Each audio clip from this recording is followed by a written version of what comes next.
Bienvenue dans les grands projets de l'histoire.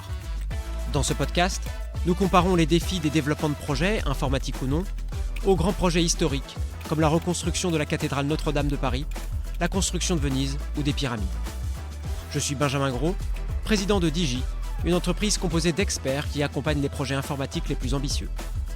Ensemble, explorons comment l'ingéniosité et la persévérance d'hier peuvent inspirer vos solutions d'aujourd'hui.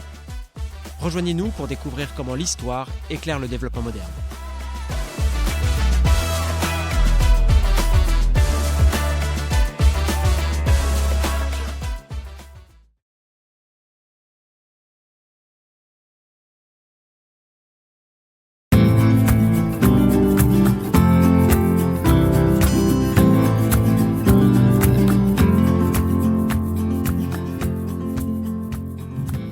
Imaginez une ville surgissant au milieu d'un lac. Une mégapole mésoaméricaine, bâtie sur l'eau, où des pyramides, des canaux et des jardins flottants se mêlent en une harmonie urbaine inégalée. Cette ville, c'est Tenochtitlan, l'ancienne capitale de l'Empire aztèque. Aujourd'hui disparue sous les rues de Mexico, elle était pourtant en son temps l'une des plus grandes et des plus impressionnantes réalisations humaines. Mais au-delà de sa splendeur, Tenochtitlan nous raconte une autre histoire, celle d'un projet d'ingénierie magistrale conçu pour résister à un environnement extrêmement hostile. Et cette histoire, aussi ancienne soit-elle, a des leçons à nous offrir aujourd'hui.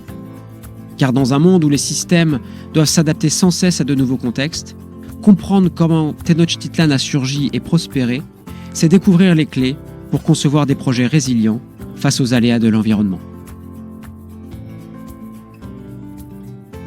Au début du XIVe siècle, une tribu nomade, les Mexicas, cherche un territoire où s'installer. Selon la légende, ils auraient reçu une vision. Ils devaient bâtir leur cité-lumière là où ils verraient un aigle perché sur un cactus, dévorant un serpent. Ils trouvèrent ce symbole au beau milieu du lac Texcoco. Un lac marécageux, instable, au sol mouvant et inondable. Un cauchemar pour n'importe quel bâtisseur. Mais les Mexicas ne reculent pas. Ils relèvent le défi.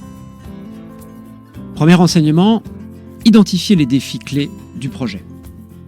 Comme tout bon chef de projet, les Aztèques commencent par observer, analyser. L'eau douce est rare, le sol instable, les crues menaçantes. Et pourtant, l'emplacement offre aussi des avantages. Protection naturelle, accès à la pêche, à la navigation, à l'irrigation. Bref, un environnement hostile mais stratégique. C'est ici qu'on comprend l'importance du choix de l'environnement d'un projet. En informatique, il en va de même lorsqu'on choisit une infrastructure cloud ou une stack technique. Le choix de l'environnement conditionne les stratégies futures. Un environnement instable peut offrir des opportunités uniques si l'on sait l'exploiter.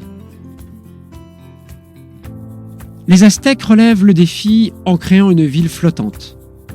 Leurs techniques sont d'une modernité saisissante. Ils installent des pieux dans la vase pour créer des fondations artificielles. Ils construisent des chaussées surélevées reliant la ville aux berges. Et surtout, ils inventent les chinampas, des jardins flottants rectangulaires faits de roseaux, de boue et de racines tressées ancrées dans le fond du lac. Ces chinampas, en plus de produire nourriture et fleurs en abondance, stabilisent les sols et optimisent la gestion de l'eau. Leur rendement agricole est tel que certains historiens les considèrent comme une forme précoce d'agriculture intensive mais durable. Deuxième enseignement, développer des solutions innovantes. Plutôt que de combattre leur environnement, les Aztèques le domptent. Comme les architectes logiciels qui conçoivent des applications adaptables aux changements d'infrastructure, les Mexicas adaptent leurs techniques à leur réalité mouvante. Ce processus d'innovation continue repose sur l'observation constante, l'expérimentation et la réplication. En informatique, on retrouve cette même approche dans les méthodes agiles et dans le développement en mode test and learn. C'est aussi le principe du fail fast, tester rapidement, identifier les erreurs et ajuster. Pour entretenir une ville de plus de 200 000 habitants, les Aztèques mettent en place une logistique impeccable. Les canaux servent de voies de transport, des digues régulent les eaux salées et douces, les ressources sont surveillées, réparties, recyclées. Les déchets organiques servent d'engrais pour les Chinampas. La ville est structurée avec une planification centralisée, avec un système de zones, résidentielles, agricoles, commerciales. Le tout coordonné par des prêtres ingénieurs qui tenaient aussi les archives de production et de consommation. Troisième enseignement, assurer une gestion efficace des ressources. Dans un système informatique, cela signifie anticiper les charges, répartir la charge entre les serveurs, optimiser la consommation d'énergie, prévoir les sauvegardes. Comme Tenochtitlan, un bon projet est un organisme vivant qui sait s'autoréguler. La répartition équitable des ressources était assurée par une forme de gouvernance participative. Chaque quartier, ou calpuli, avait une responsabilité dans la production ou la défense. C'est le même principe qu'on retrouve dans les architectures distribuées, où chaque nœud du réseau joue un rôle actif. Mais tout projet, même le mieux conçu, affronte des imprévus. Des périodes de sécheresse, des pluies diluviennes, des tensions politiques. Les Aztèques adaptent constamment leur stratégie. Ils modifient les digues, réorganisent les cultures, bâtissent des aqueducs. Ils inventent l'agilité avant l'heure. L'un des exemples les plus marquants est l'adaptation des Chinampas aux conditions climatiques changeantes. Lors des saisons sèches, les Aztèques utilisaient un réseau de citernes et de réservoirs pour maintenir l'humidité. En période de crue, ils renforçaient les berges et ajustaient les niveaux d'eau avec des digues mobiles. Quatrième enseignement, évaluer et ajuster les stratégies en cours de projet. Dans le monde du développement logiciel, on parlerait de sprint, de rétrospective, de réévaluation des besoins utilisateurs. La résilience ne vient pas de la rigidité, mais de la capacité à évoluer. Cela exige aussi une excellente communication entre les parties prenantes du projet. Dans Tenochtitlan, des messagers et scribes permettaient de relayer les informations rapidement. Dans un projet digital, ce sont les outils de collaboration qui jouent ce rôle. Tableau Kanban, dashboard, canaux de feedback.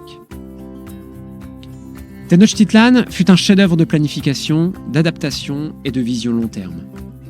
Et même si elle tomba sous les coups de l'histoire, sa mémoire inspire encore. La leçon à retenir, concevoir des projets résilients face aux aléas de l'environnement. Qu'ils soient naturels, techniques ou humains, les imprévus ne sont pas une exception. Ils sont la règle. Et plus notre projet est en phase avec son environnement, plus il a de chances de durer. Les systèmes informatiques les plus performants aujourd'hui sont ceux qui anticipent la panne. Ceux qui ne cherchent pas à éviter l'incident, mais à en limiter les conséquences. Redondance, tolérance aux fautes, monitoring permanent. Et vous, dans vos projets, quels sont vos Chinampas? Comment transformez-vous la contrainte en opportunité? Comment vos équipes réagissent-elles face à l'imprévu? Merci d'avoir voyagé avec nous jusqu'à Tenochtitlan. Si cet épisode vous a inspiré, partagez-le et abonnez-vous pour de nouvelles explorations entre histoire et technologie.